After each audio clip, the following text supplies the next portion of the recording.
This is Computer Science 1213, Intro to Computing. My name is Chris Rule, the instructor, and this is the worksheet video on recursion.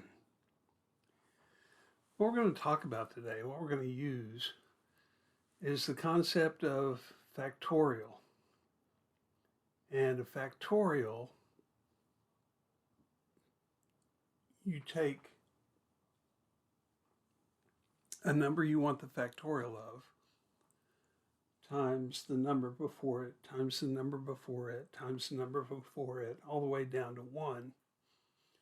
And that product is the answer to the factorial. Now I have two copies of the worksheet here. This one on the left is a Word document, so I can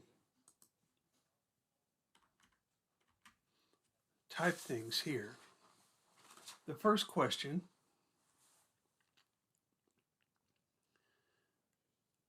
consider two different ways to show how to calculate 4 factorial.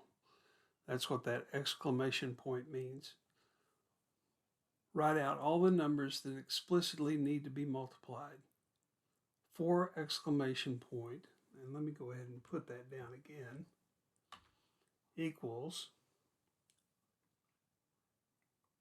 4 times 3 times 2 times 1.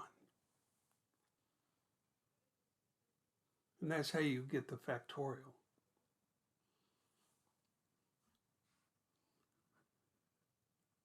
Then B says write the expression using 3 factorial.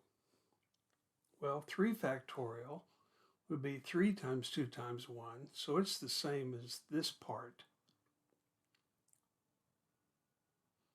So then we substitute 3 times 2 times 1 for that 3 exclamation point, multiply it by 4, and we have the 4 factorial. Then number 2 says to write an expression similar to 1b, showing how each factorial can be calculated in terms of a simpler factorial. So if factorial 3 is 3 times 2 times 1, factorial 2 would be 2 times 1.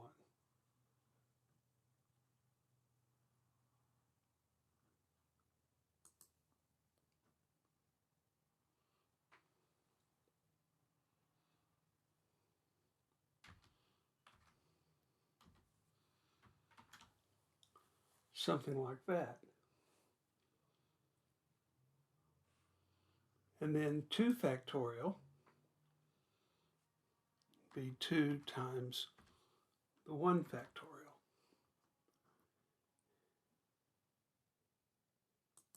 And 1 factorial, 1 times 0 factorial.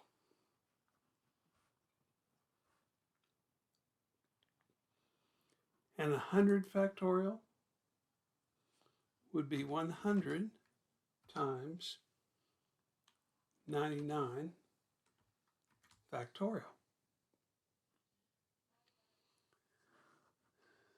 Number 3 says, generalize your answer to question 2 in terms of n to create an equation for a factorial that would be true for all factorials except the base case. So if we look at this last example, then we could put n times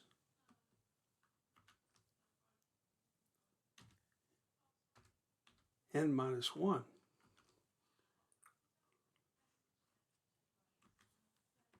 Factorial. I think they go on the outside.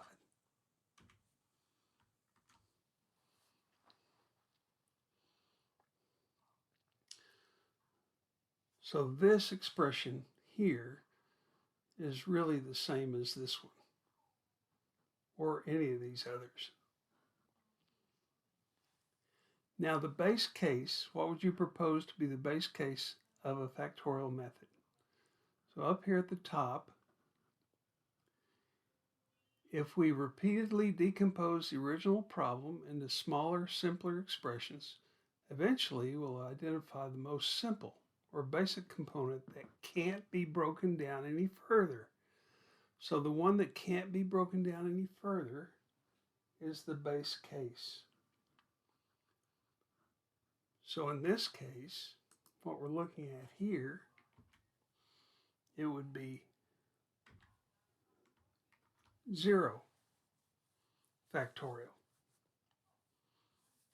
because it's not going to be negative. So it can't be broken down into anything smaller.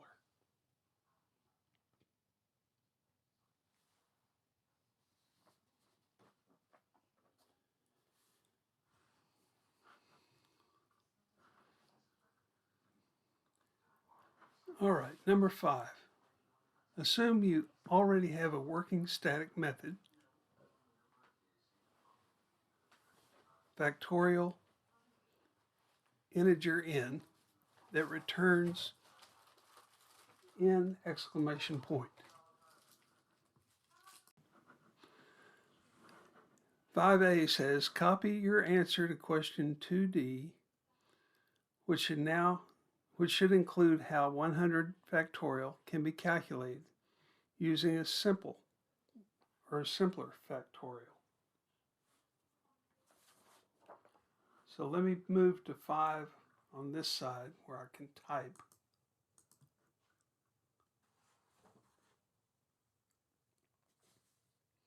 And 2d was the 100 factorial equals 100 times 99 factorial.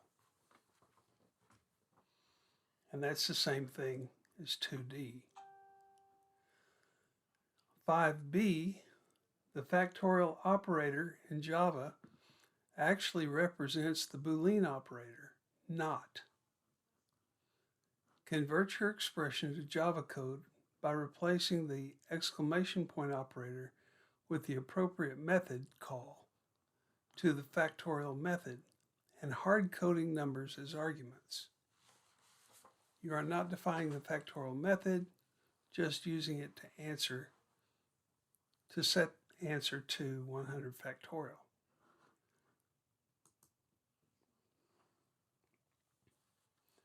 So what we're doing is we're getting rid of that exclamation point because it's a Boolean that represents not in Java. So now we'll have the integer answer of 100. Let me start this on another line. 100 times, and now we'll have factorial.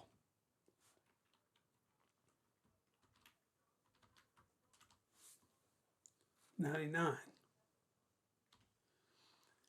And what this does, it sends the 99 to a method called factorial, which calculates the product of that. And that answer will be multiplied by 100 in this case to come up with the final answer.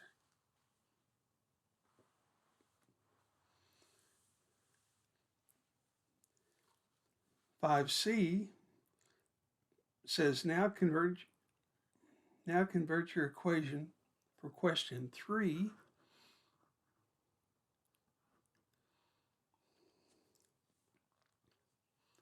let me see if I have that here. Here's that general case.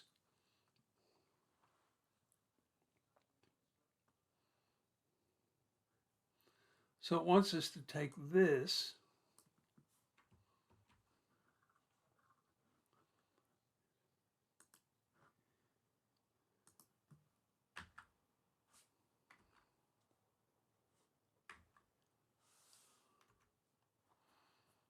and we'll set the answer equal to n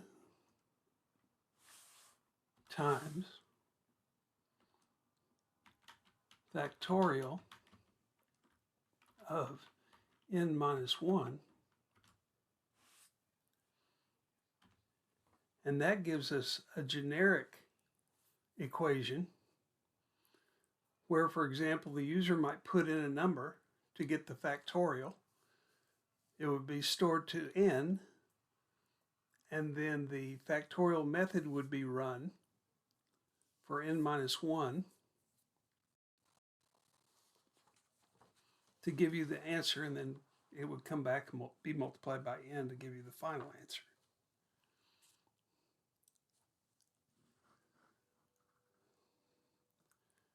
And then on 6,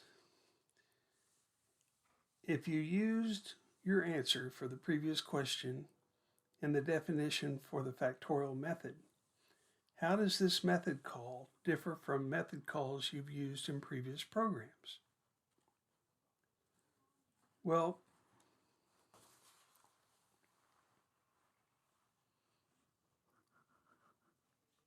let me give you a suggestion.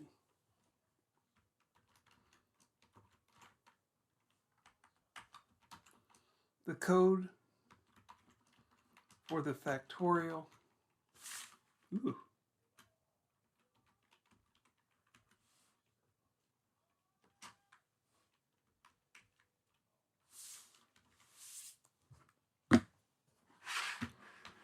try that again.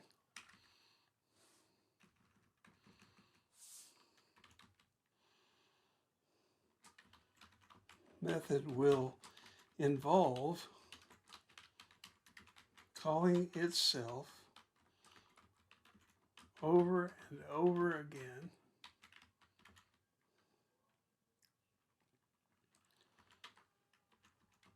until it reaches 0 factorial,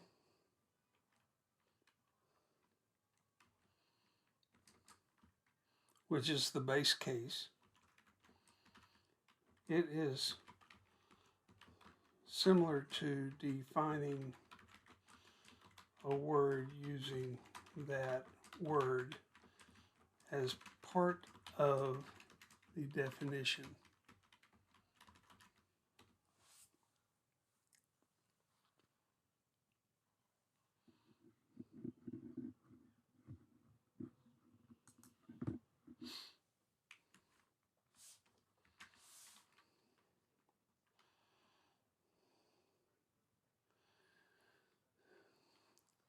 So is a loop necessary to calculate 3 factorial based on your answers above? No.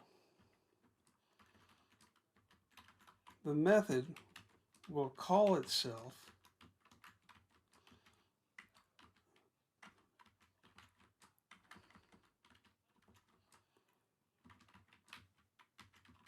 again and again until it reaches 0 factorial.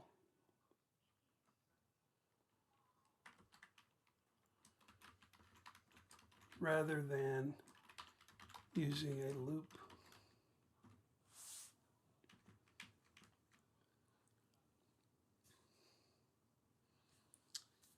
And finally, what type of programming control statement, branching or looping, is required to differentiate the successive method calls and the base case?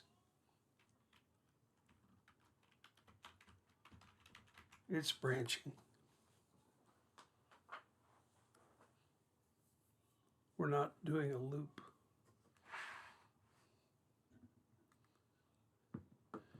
And this concludes the video worksheet recursion.